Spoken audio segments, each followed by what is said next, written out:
Hello students, आज की class में हम एक्सरसाइज 3.5 करने वाले हैं।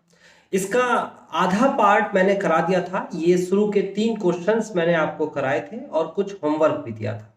अब बाकी का जो पार्ट है यानी कि ये 4th क्वेश्चन से मैंने कहा था कि आप ट्राई करिएगा और अगर आपसे नहीं होगा तो मैं इसको मैच करा दूंगा अपने नेक्स्ट वीडियो लेक्चर में। तो आज हम इस 4th क्वेश्चन के ये सारे पार्ट करने वाले हैं, यानी कि ये 1 से लेकर 5 तक के पार्ट करने वाले हैं जो लास्ट क्लास में मैंने आपको होमवर्क दिया था। अच्छा, इस 4th क्वेश्चन में क्या कहा गया एक बार देख लेते हैं। कहता है from the pair of linear equations, ये जो नीचे दे रखी है लीनियर इक्वेशंस के पेयर बनेंगे in the following problems and find their solutions. आपको सॉल्यूशन फाइंड करने हैं इफ दे एग्जिस्ट। तो इसने बोला है अगर वो एग्जिस्ट करता है, यानी अगर उस कंडीशन का एग्जिस्टेंस है। नो सॉल्यूशन वाला केस भी हो सकता है। अगर ऐसा कोई केस आता है जो एग्जिस्ट ही नहीं करता, यानी कि इनकंसिस्टेंट होता है, तो उसको हम सॉल्व नहीं करेंगे। और किस मेथड से करना है? By any algebraic method. देखो मेथड दो टाइप के हैं, एक ग्राफिकली मेथड और एक एल्जेब्रिक मेथड। मैंने 1 बाय 1 आपको सभी कुछ सिखाया है। तो ग्राफिकल मेथड के अंदर आपको फॉलो नहीं करना, ग्राफिकल मेथड को फॉलो नहीं करना, एल्जेब्रिक मेथड को फॉलो करना। उसमें भी कह रहा है एनी। तो 3 मेथड मैंने आपको बताए थे। सबसे पहला मेथड मैंने बताया था आपको सब्स्टिट्यूशन मेथड, जिसमें से एक वेरिएबल की वैल्यू निकाल कर दूसरे में रख देते हैं। दूसरा मेथड बताया था मैंने एलिमिनेशन मेथड, जो मैंने कहा था बहुत अच्छा मेथड है और इसको ज्यादातर स्टूडेंट यूज करते हैं। तो इसका मतलब कॉमनली यूज होने वाला मेथड तो एलिमिनेशन मेथड है। आप भी इसको ही फॉलो करने की कोशिश करें। अदरवाइज आप फ्री हैं, आप कोई सा भी जो आपको कनेक्ट करे, जो आपको अच्छा लगे वो यूज कर सकते हैं। और तीसरा मेथड इसी एक्सरसाइज में हुआ था और उसे कहते हैं क्रॉस मल्टीप्लिकेशन मेथड। तो फिलहाल मैं एलिमिनेशन मेथड से कराने की कोशिश करूंगा। मैं रिकमेंड करूंगा कि आप एलिमिनेशन मेथड से करें और एक एक करके हम क्वेश्चंस करने की कोशिश करते हैं। देखते हैं क्वेश्चन में क्या दे रखा है। पहला क्वेश्चन क्या है? कहता है फर्स्ट में a part of monthly hostel charge, यानी कि एक पार्ट है जो मंथली हॉस्टल चार्ज का है और वो फिक्स है। क्या बोला कि मंथली होटल चार्ज जो है, हॉस्टल चार्ज जो है सॉरी, वो फिक्स है। मंथली हॉस्टल चार्ज फिक्स है and remaining depends on the number of days one has taken food in the mess. देखो क्या कहा, एक हॉस्टल है आपके सामने जिसमें स्टूडेंट्स रहते हैं। वहां पर मंथली चार्ज जो है वो फिक्स्ड है। कुछ चार्ज तो आपको देना ही है। सपोज कर लेते हैं कि आपको हर महीने 1,000 रुपए तो देने ही है। आपने हॉस्टल में एडमिशन लिया है, हॉस्टल में आपको रहना है, आप उसमें रहें या ना रहें, आप घर पे जाएं, छुट्टियां बिताएं या कुछ भी करें, लेकिन आपने मंथली चार्ज 1,000 रुपए तो देना ही है। उसके अलावा अगर आप हॉस्टल में रहते हो तो पर डे का आप खाना भी खाओगे और बहुत सारी फैसिलिटी का इस्तेमाल करोगे, जैसे कि इलेक्ट्रिसिटी कंज्यूम करोगे या बहुत कुछ। तो उसके लिए पर डे के हिसाब से जितने टाइम आप वहां पर स्टे करते हैं आपको चार्ज देना होगा।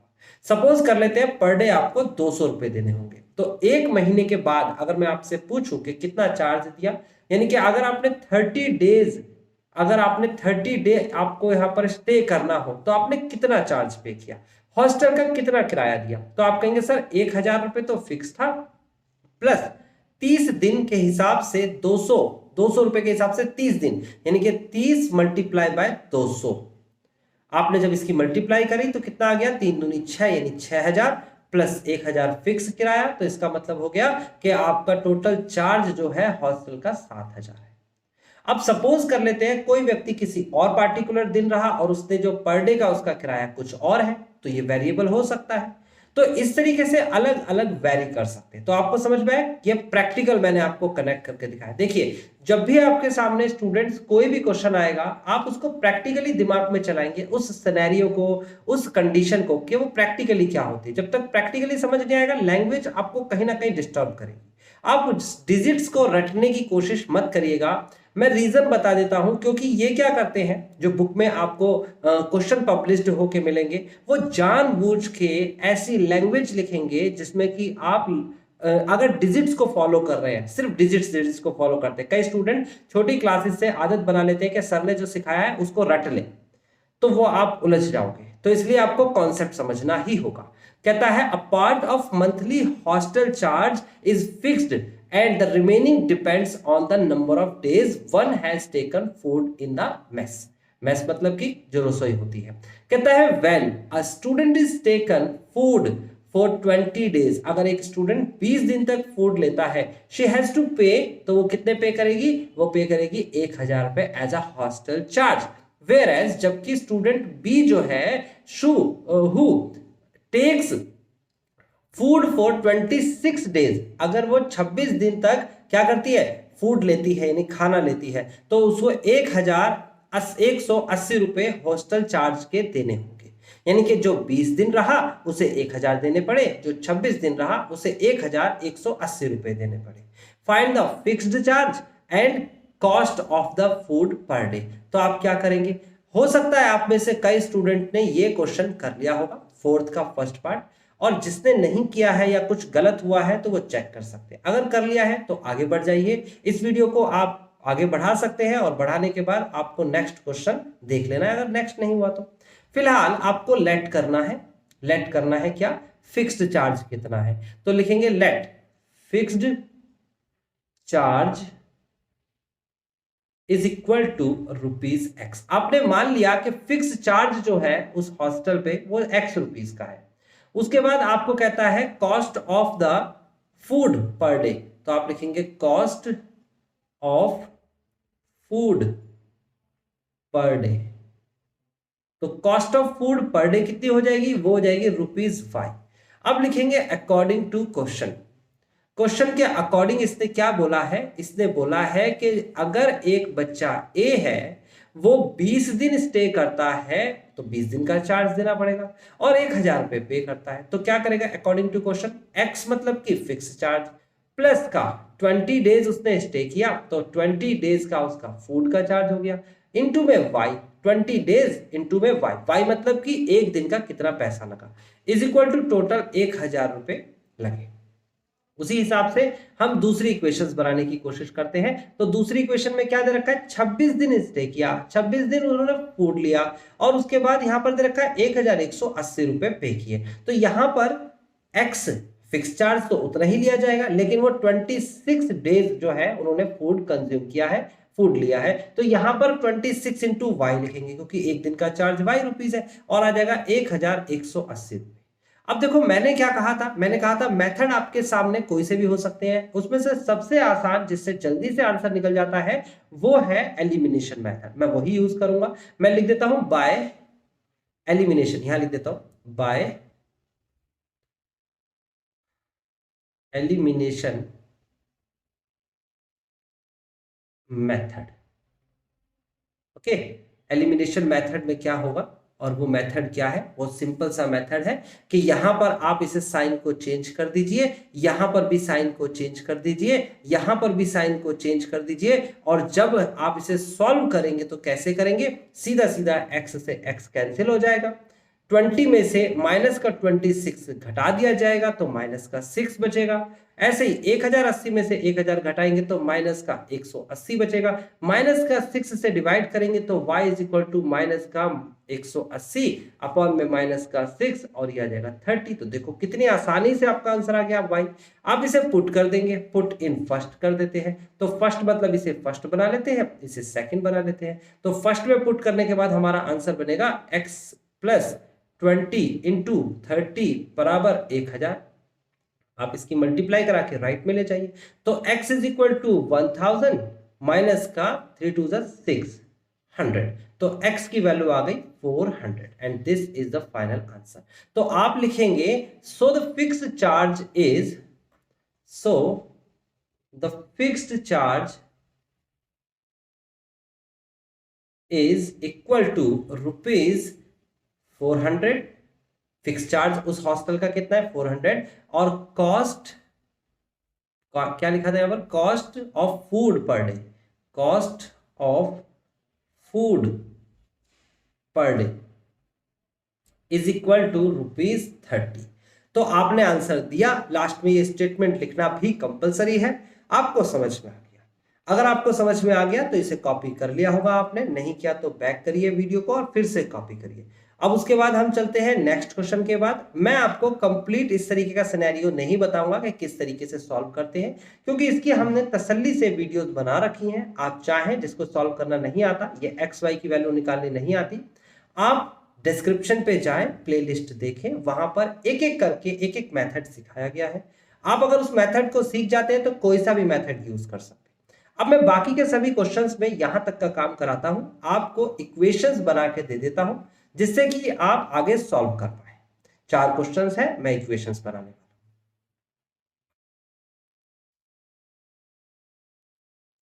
क्वेश्चन नंबर 4 का सेकंड पार्ट क्या कहता है? एक्सरसाइज 3.5 चल रही है हमारी। 3.5 क्वेश्चन नंबर 4 का सेकंड पार्ट। ओके, ये कहता है अ फ्रैक्शन बिकम्स 1/3, एक फ्रैक्शन 1/3 बन जाता है when 1 is subtracted from the numerator. अगर एक घटा दूं, क्या कर दूं? घटा दूं। किस में से घटा दूं? न्यूमरेटर में से घटा दूं। उसके बाद कहता है एंड इट बिकम 1/4, और वही फ्रैक्शन 1/4 बन जाता है when 8 is added to its denominator. अगर 8 को मैं ऐड कर देता हूं डिनोमिनेटर में। Find the fraction. आपको पता है फ्रैक्शन न्यूमरेटर और डिनोमिनेटर से मिलकर बनता है, तो आप लिखेंगे let the numerator is equal to x and the denominator is equal to y. So the fraction is equal to x upon y.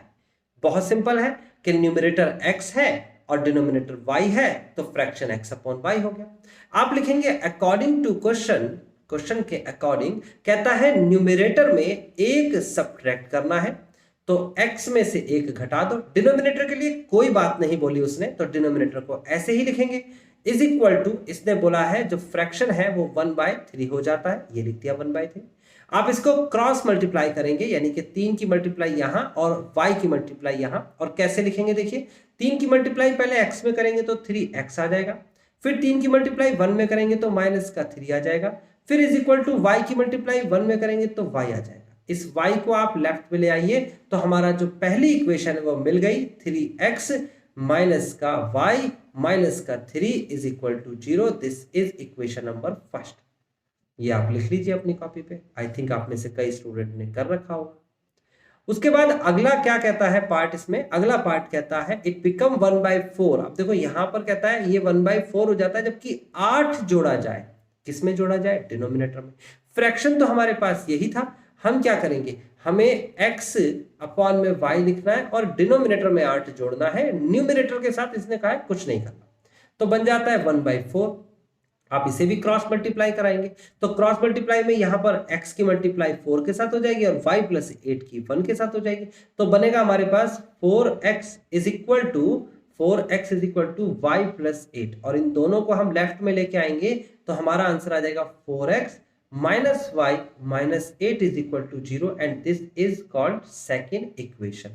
तो ये दो इक्वेशंस आपके सामने आ गई है। अब इस दोनों इक्वेशंस को सॉल्व करेंगे by using the elimination method. Because elimination जो है वो थोड़ा आसान होता है और सभी से।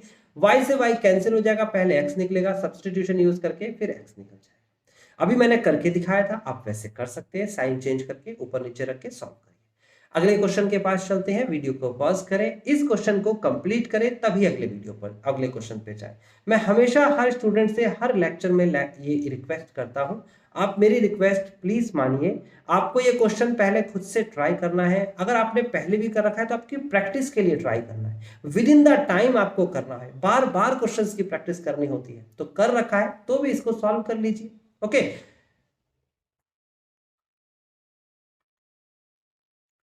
अब नेक्स्ट क्वेश्चन आपके सामने है थर्ड पार्ट। फोर्थ क्वेश्चन का थर्ड पार्ट आपसे क्या कहता है?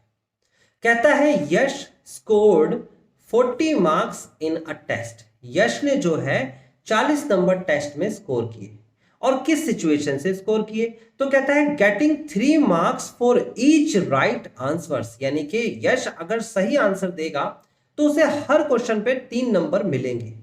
और कहता है and losing 1 mark for each wrong answer. देखो भाई, वो रॉन्ग आंसर भी दे सकता है और अगर उसने गलत आंसर दिया तो उसके नंबर कट जाएंगे और 1 नंबर कटेगा हर गलत आंसर पे। एक क्वेश्चन गलत किया 1 नंबर कटेगा, 2 क्वेश्चन गलत किए 2 नंबर कटेंगे, एक क्वेश्चन सही किया 3 नंबर मिलेंगे, 2 क्वेश्चन सही किया 6 नंबर मिलेंगे। ओके, टोटल स्कोर जो उसका हुआ है वो 40 नंबर का है। इसी तरीके से कहता है हैड 4 मार्क्स बीन अवॉर्डेड, अगर इसकी जगह पर उसे 4 नंबर मिले, किसके अवॉर्डेड का मतलब करेक्ट आंसर पे उसे 4 नंबर मिले, यानी कि 3 नंबर पहले मिलते थे, अब की बार एक बढ़ के मिले, ऐसी सिचुएशन हो। And 2 marks has been 2 marks been deducted for each incorrect answers, यानी कि जैसे पहले 1 नंबर कटता था अब की बार 2 नंबर कटने लग जाए। Then Yash would have score 50 marks, तो फिर यश के 50 नंबर हो जाएंगे। अब आप कहोगे सर एक ही जैसे क्वेश्चंस हैं, अगर वो उसे मार्किंग स्कीम के हिसाब से 3 नंबर मिले 1 नंबर कटे तो उसे 40 नंबर मिलेंगे, और अगर 4 नंबर मिले और 2 नंबर कटे तो उसे 50 जो है वो नंबर मिलेंगे। क्वेश्चंस, नंबर ऑफ क्वेश्चंस ने सेम किए हैं। कहता है how many questions were there in the test, तो टेस्ट में कितने क्वेश्चंस थे। देखो तो आप लिखेंगे यहां पर लेट, हम लेट कर लेते हैं पहले, यश अटेम्प्ट, यश जो है attempt correct number of correct answers या questions, number of correct questions है ना, तो करेक्ट क्वेश्चंस अटेम्प्ट करता है ऐसा मान लेते हैं, वो x नंबर है। यश जो है, Yash attempt number of incorrect questions is equal to 5 मान लेते हैं। तो आपको कहता पूछा गया how many questions were there in the test, so total number of questions is equal to x plus y, तो हमें x और y की वैल्यू निकाल के उसे जोड़ देना है, वो हमारा आंसर है। अब हमें क्या करना है, सबसे पहले हम लिखेंगे अकॉर्डिंग टू क्वेश्चन। देखो उसे हर सही क्वेश्चन करने पे 3 नंबर मिल रहे हैं, उसने सही क्वेश्चंस किए कितने हैं x, तो उसे टोटल 3x इतने नंबर मिलेंगे। उसे हर गलत क्वेश्चन करने पे 1 नंबर कट रहा है, तो गलत क्वेश्चंस किए कितने हैं y, तो 1 की गुणा y में करेंगे तो 1y हो जाएगा और ये आ जाएगा y। अब देखो ये तो उसे मिले, ये उसके नंबर कट गए, तो टोटल माइनस का निशान लगेगा ना बीच में, क्योंकि जो मिले हैं माइनस जो नंबर कट गए बराबर टोटल 40। अच्छा इसको प्रैक्टिकली समझते हैं, समझ लेते हैं कि यश की जगह पर आप है, यश की जगह पर आप है और आपने क्या किया, आपने 10 क्वेश्चंस जो है वो करेक्ट किए और 5 क्वेश्चंस जो है वो इनकरेक्ट किए। अब आपको 10 क्वेश्चंस करेक्ट करने पर क्या मिलेगा, आपको एक क्वेश्चन पर 3 नंबर मिल रहे थे, तो 10 क्वेश्चन पर आपको 30 नंबर मिलेंगे, 30 मार्क्स। और आपने 5 क्वेश्चंस इनकरेक्ट किए तो एक नंबर एक क्वेश्चन के हिसाब से टोटल 5 मार्क्स आपके कट गए। अब आपके स्कोर कार्ड पे कितने नंबर लिखे हुए हैं जरा बताइए, 30 नंबर आपको मिलने चाहिए थे और 5 नंबर आपके कट गए, तो घटाने के बाद आपका टोटल 25 नंबर मिले। तो समझ में आया माइनस का निशान क्यों है। प्रैक्टिकली सोचिए, डेफिनेटली आप चीजों को कनेक्ट भी करेंगे और समझ में भी आएगा। ठीक है, आगे बढ़ते हैं, अगले वाले पार्ट के पास चलते हैं। अगला वाला पार्ट क्या कहता है आपसे, कहता है 4 marks has been awarded for each correct answer, यानी कि 4 नंबर उसे मिलेंगे करेक्ट आंसर पे, and 2 marks been deducted for each incorrect answer, तो माइनस करके 2y कर देंगे। टोटल कितना दे रखा है आपको, टोटल दे रखा है आपको 50। तो ये तो आपकी फर्स्ट इक्वेशन बन गई। अब देखोगे नीचे वाली इक्वेशन में से एक चीज कॉमन आ रही है आपको 2, तो अगर इसे डिवाइड कर दें, डिवाइड बाय 2, देखो जो चीज सब में कॉमन होती है उससे डिवाइड किया जा सकता है, तो उससे हमारा क्वेश्चन थोड़ा सा छोटा हो जाता है और हमारी कैलकुलेशन सही हो जाती है। अगर डिवाइड नहीं करेंगे तब भी आंसर आएगा और सही आंसर होगा, पूरे नंबर मिलेंगे। बट मैंने डिवाइड इसलिए किया कि आपको समझ में आया कि हाँ ऐसा भी पॉसिबल है। तो डिवाइड करेंगे तो कितना हो जाएगा, ये तो 2x हो जाएगा, ये कितना हो जाएगा y, ये कितना हो जाएगा 25, and this is question number और इक्वेशन नंबर सेकंड। अब फर्स्ट और सेकंड इक्वेशन को आप एलिमिनेशन से सॉल्व करिए, देखिए y और y साइन चेंज करके कट जाएंगे, x की वैल्यू फाइंड करेंगे एंड देन आगे उसको सब्स्टिट्यूट करके y निकालेंगे। जल्दी से इस वीडियो को पॉज करें और इस क्वेश्चन को अभी करके दिखाएं, तब अगले क्वेश्चन पर चलें।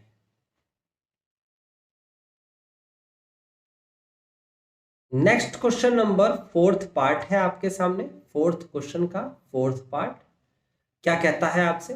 कहता है अब places A and B are 100 kilometre apart in a highway. एक हाईवे है, उस हाईवे पर एक प्लेस है A और दूसरा प्लेस है B, और इनके बीच का जो गैप है वो 100 किलोमीटर का है, 100 किलोमीटर। आगे आपसे क्या कहता है? कहता है वन कार स्टार्ट्स फ्रॉम ए। एक कार ए से स्टार्ट होती है, ये रही कार, और ये जो है ए से स्टार्ट होती है। कहता है एंड अनदर फ्रॉम बी, और एक दूसरी कार है जो कि कहां से स्टार्ट होती है? बी से स्टार्ट होती है। एक ए पॉइंट से स्टार्ट होती है, एक बी पॉइंट से स्टार्ट होती है। कहता है आपसे एट द सेम टाइम, और सेम टाइम पर स्टार्ट होती है, टाइमिंग इधर उधर नहीं। If the cars travel in the same direction, अगर दोनों एक ही दिशा में चले, तो देखो दो दिशाएं हैं। अब हम मान लेते हैं ये सीधी दिशा राइट साइड में चलते हैं, इस साइड से। हो सकता है दोनों की दोनों इस तरफ भी चल सकती है, लेकिन इन्होंने कहा है सेम डायरेक्शन, तो मैंने राइट साइड ले लिया। दोनों सेम डायरेक्शन में चलने के बाद कहता है if the car travel in the same direction at different speed different है, डायरेक्शन सेम है, इसकी स्पीड मुझे नहीं पता, हम इसकी स्पीड को लेट कर लेते हैं x किलोमीटर पर आर। हम मान लेते हैं कि ये x किलोमीटर पर आर की स्पीड से चल रही है, और इसे मान लेते हैं y किलोमीटर पर आर। हम मान लेते हैं y किलोमीटर पर आर की स्पीड से चलती है।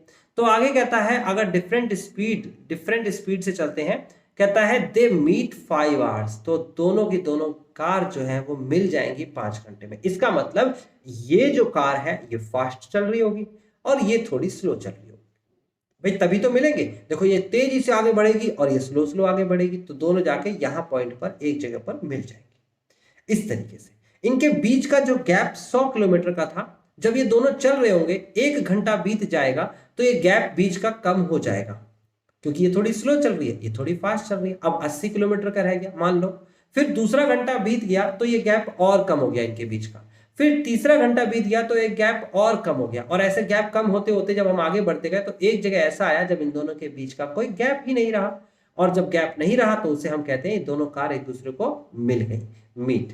समझ में आ गया आपको? ठीक है, तो इसका ये अर्थ हुआ हर घंटे ये चीज बने होगी।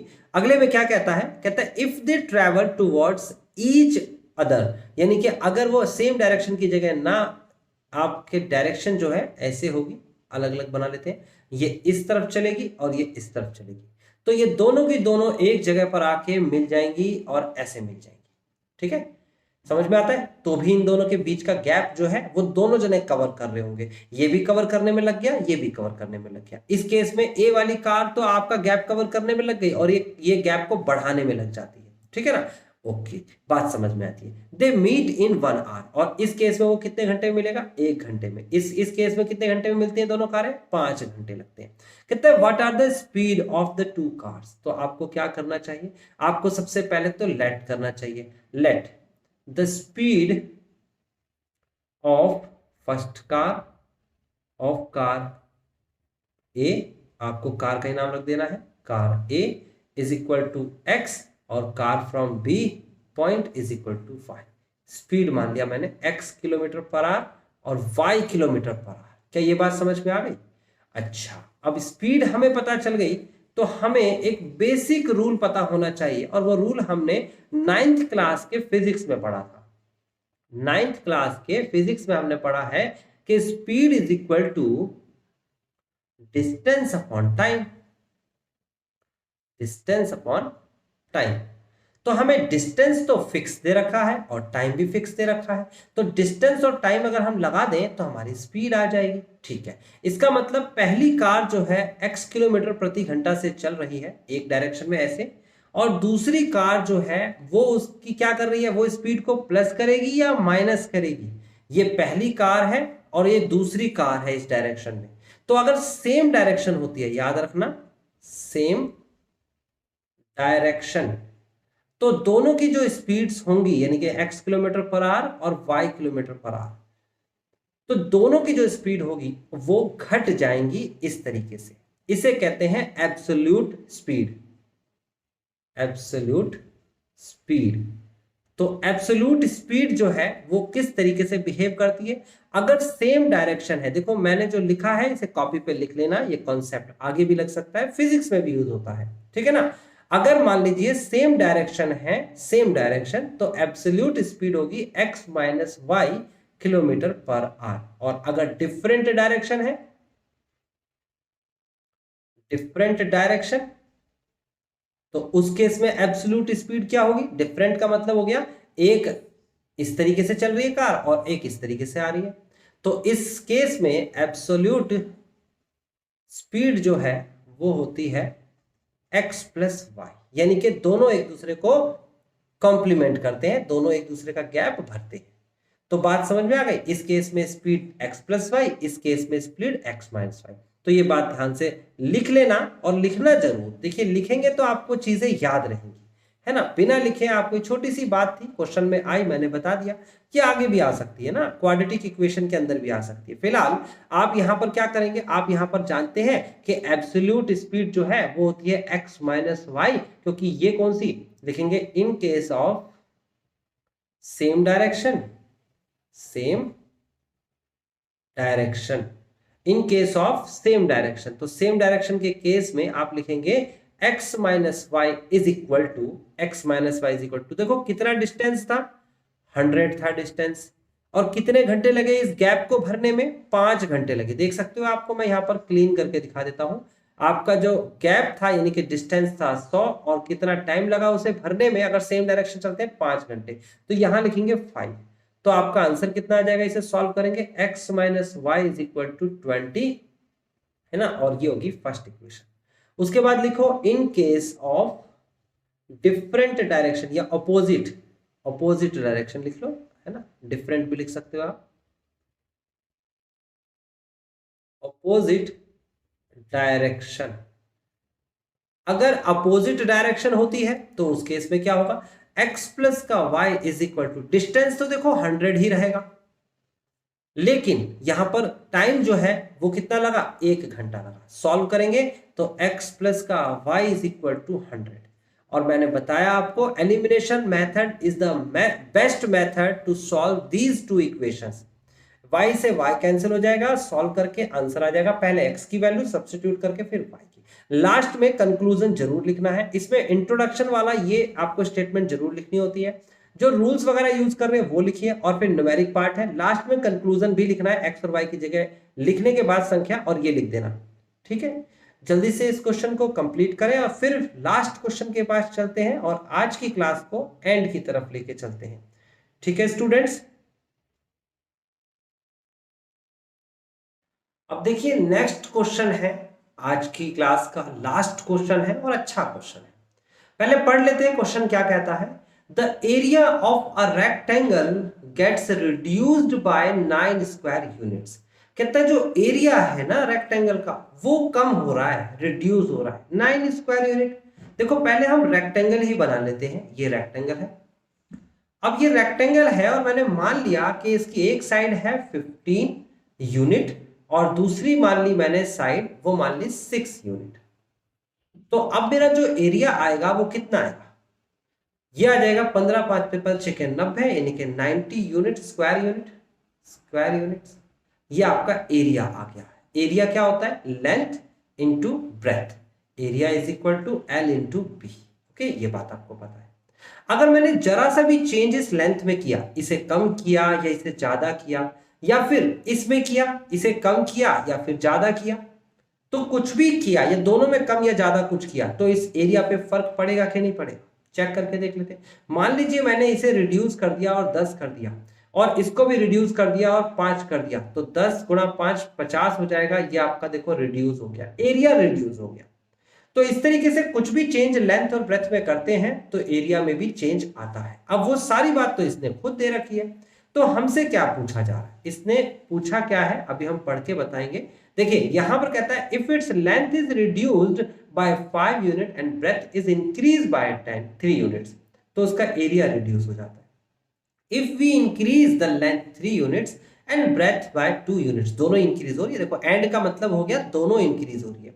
अलग अलग लिखा था। यहां पर कह रहा था कि लेंथ रिड्यूस हो रही है और ब्रेथ जो है इंक्रीज हो रही है, यहां पर कह रहा है लेंथ और ब्रेथ दोनों इंक्रीज हो रही है, तो यहां पर कहता है एरिया भी इंक्रीज होगा, find the dimension of the rectangle. तो कैसे निकालेंगे आप इस क्वेश्चन को, देखिए ये फोर्थ का फिफ्थ पार्ट है, आप लिखेंगे let the length of rectangle is equal to x unit and यहां पर दूसरा क्या दे रखा है, ब्रेथ दे रखा है, breadth of rectangle is equal to y unit, और उसके बाद आप लिखेंगे area of rectangle is equal to XY, यानी कि मल्टीप्लाई कर देते हैं अकॉर्डिंग टू क्वेश्चन के अकॉर्डिंग। मैं एक एक करके लिखूंगा, ध्यान से समझना। पहले में क्या बोला इन्हें, लेंथ रिड्यूस हुई है, यानी कि पहले लेंथ x थी, अब रिड्यूस हो गई और 5 यूनिट रिड्यूस हो गई, रिड्यूस मतलब कम हो गई, इनटू फिर उसके बाद कहते हैं ब्रेथ जो है वो क्या दे रखी है, 3 यूनिट इंक्रीज हुई है, यानी कि y में 3 प्लस कर देंगे और बराबर जो इसका एरिया आया करता था, एरिया XY होता, लेकिन एरिया भी रिड्यूस हो गया है, वो नहीं रहा, माइनस का 9 हो गया। समझ में आ गया किस तरीके से, देखो लेंथ जो है ये है, रिड्यूस होना मतलब घटाया गया है, ब्रेथ मतलब ये है, और इंक्रीज मतलब कि जोड़ा गया है। कितना सिंपल है, इन दोनों के बीच में क्या रिलेशन है, मल्टीप्लिकेशन का रिलेशन है। यहां पर एरिया भी रिड्यूस हो गया 9 यूनिट। अब इसे सॉल्व कर लेंगे और हमारी एक एप्रोप्रिएट इक्वेशन बना लेंगे। तो कैसे सॉल्व करेंगे, देखिए x की मल्टीप्लाई x में कराएंगे तो xy हो जाएगा, x की y में, x की 3 में मल्टीप्लाई कराएंगे तो प्लस का 3x हो जाएगा, 5 की y में कराएंगे मल्टीप्लाई तो माइनस का 5y हो जाएगा, और 5 की 3 में कराएंगे तो माइनस का 15 हो जाएगा। यहां पर जो संख्या है वो सारी की सारी, ये भी और ये भी दोनों लेफ्ट में ले आइए, तो आप देखेंगे तो हमें मिलेगा यहां पर माइनस का XY और प्लस का 9 इज इक्वल टू 0। तो फाइनली XY से XY कट गया, और कटना भी चाहिए था, तभी तो इक्वेशन बनेगी, है ना, नहीं तो हमारे पास जो है x और y की फॉर्म में एक लीनियर पेयर इक्वेशन बनेगी नहीं, है ना, लीनियर वेरिएबल में पेयर इक्वेशंस। तो यहां पर क्या दे रखा है 3x, यहां पर क्या दे रखा है माइनस का 5y, यहां पर क्या दे रखा है माइनस का 15 और प्लस का 9, 15 में से 9 घटाएंगे तो कितना बचेगा, माइनस का 6 is equal to 0। This is the first equation. चलो सेकंड के पास चलते हैं। सेकंड में कहता है if we increase the length by 3 unit, यानी कि लेंथ को भी इंक्रीज कर दिया एंड के बाद ब्रेथ को भी इंक्रीज ही कर दिया, y को भी इंक्रीज ही कर दिया, और इसका एरिया भी इंक्रीज ही हुआ है, तो जो XY पहले एरिया था उसमें इंक्रीजमेंट हो गई, इसकी भी मल्टीप्लाई कराएंगे यहाँ, तो कितना हो जाएगा XY प्लस का, इसकी मल्टीप्लाई कराएंगे, इसमें कितना आ जाएगा 2x प्लस का 3y प्लस का 6 माइनस का, क्योंकि ये इधर आएगा XY माइनस का, ये भी इधर आएगा 67 is equal to 0। Then the final one is, the final answer is, ये कैंसिल हो जाएगा पूरा का पूरा, आपका बचता है 2x ये रहा, और फिर उसके बाद प्लस का 3y एंड 6, और इसे सब्ट्रैक्ट कर देंगे तो माइनस का 61 is equal to 0। This is equation number second. तो स्टूडेंट्स दोनों इक्वेशंस आपके सामने हैं, अब आपको एलिमिनेशन मेथड से सॉल्व करना है, and you know very well क्या करते हैं आप x के या y के कोफिशिएंट्स को इक्वल करेंगे। जैसे यहाँ 3 लिखा है, यहाँ 2 लिखा है, आप यहाँ 2 की पूरे में मल्टीप्लाई करा देंगे, यहाँ 3 की पूरे में मल्टीप्लाई करा देंगे, एक इक्वेशंस बनेंगी दोनों की दोनों, तीसरे और चौथे नंबर की इक्वेशन का नाम लिख देना, उन दोनों को सॉल्व करेंगे by using the elimination method, and after that you will get the correct answer. नहीं आए तो मेरे से पूछ लीजिएगा, फिलहाल इसका आंसर तो निकाल सकते हैं आप। तो आपको मैंने ये एक्सरसाइज भी करा दी और ओवरऑल आपको ये कॉन्सेप्ट भी समझा दिया। अब हम अगली क्लास में क्या करेंगे, अगला टॉपिक जो बहुत ही इंपॉर्टेंट है कि इक्वेशन जो है उसे रिड्यूसेबल बना के उसे pair of linear equations 2 variable की बनानी, यानी कि वो इक्वेशंस ऑलरेडी 2 वेरिएबल की होगी, बस थोड़ा रिड्यूस करना पड़ेगा, थोड़ा एफर्ट ज्यादा करना पड़ेगा। तो फिलहाल स्टूडेंट्स आज की क्लास यहीं फिनिश करते हैं, अब मिलेंगे हम नेक्स्ट वीडियो लेक्चर में नेक्स्ट क्लास के साथ, नेक्स्ट टॉपिक के साथ।